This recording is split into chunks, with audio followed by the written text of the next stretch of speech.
Oh, my name is Dr. Dolores Cimini.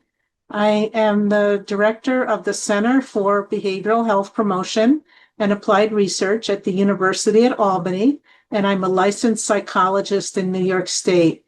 I have been doing prevention work for over 3 decades, and I get very, very excited about any opportunity that I would be engaged in regarding preventing alcohol and other drug misuse and related risks, including mental health risks and sexual health risks.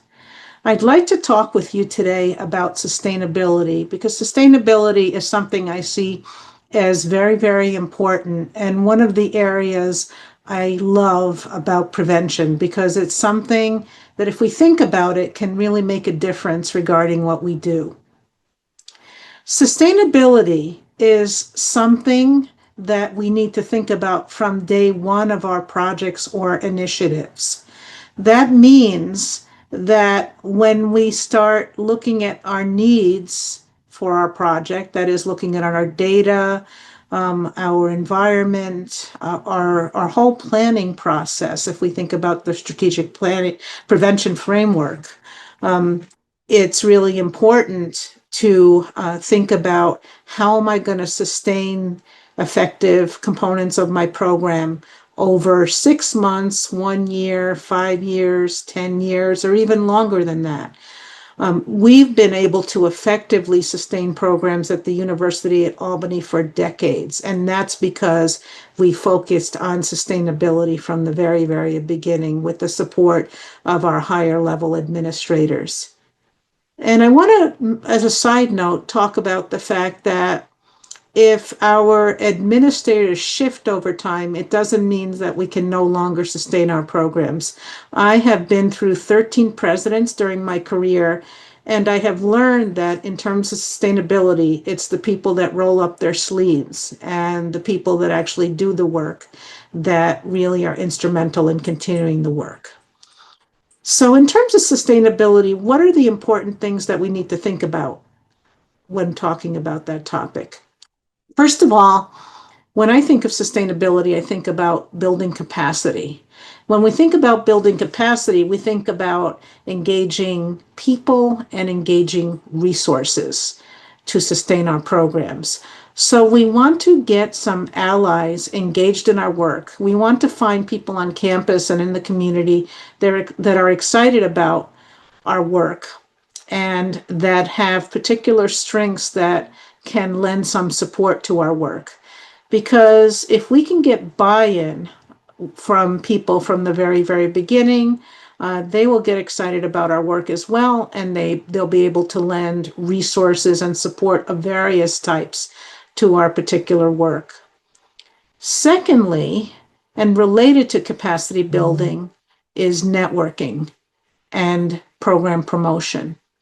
Networking means exactly what it sounds like, engaging the entire campus community in getting excited about what we're doing.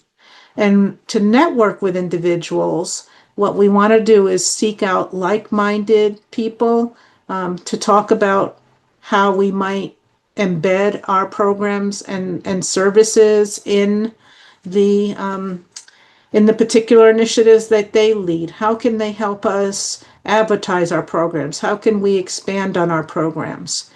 So that's very, very important. Program promotion. I know that many of us as preventionists are very humble and we're very shy about talking about the strengths of our programs, but we need to do the opposite. We need to, when we experience accomplishments, talk about our accomplishments, network with our media office, get the word out about our successes, our short-term successes and our long-term successes.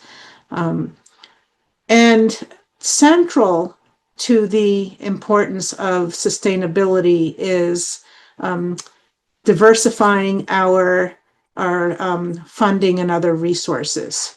Many people think that in order to sustain a program or activity, we need to have funding for it. We might to start off the activity, But what we actually want to do is to think about the various ways and the various methods that we can sustain our programs.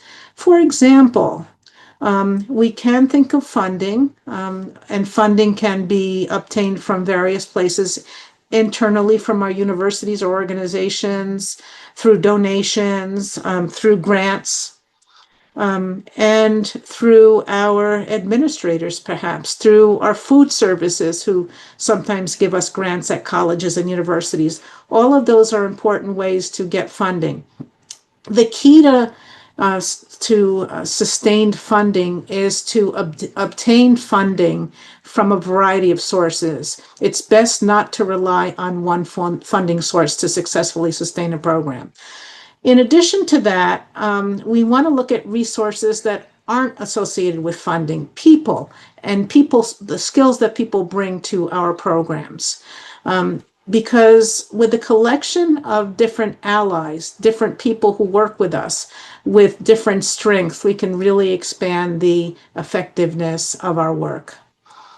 So I hope that today I've communicated several key points about sustainability and how to enhance sustainability.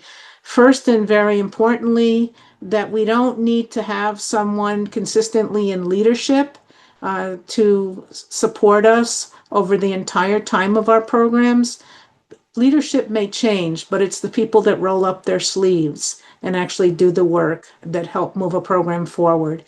We need to start talking about sustainability of our programs from day one. That's also very important. We need to look at capacity in terms of people and strengths to support our programs, to help sustain them. We want to network with others and we want to promote our programs. And then lastly, we want to think about diversifying our funding sources, as well as to look at other types of resources that are not associated with funding to engage in our sustainability efforts. Thank you very much for your attention today, and best wishes as you move forward with your sustainability efforts.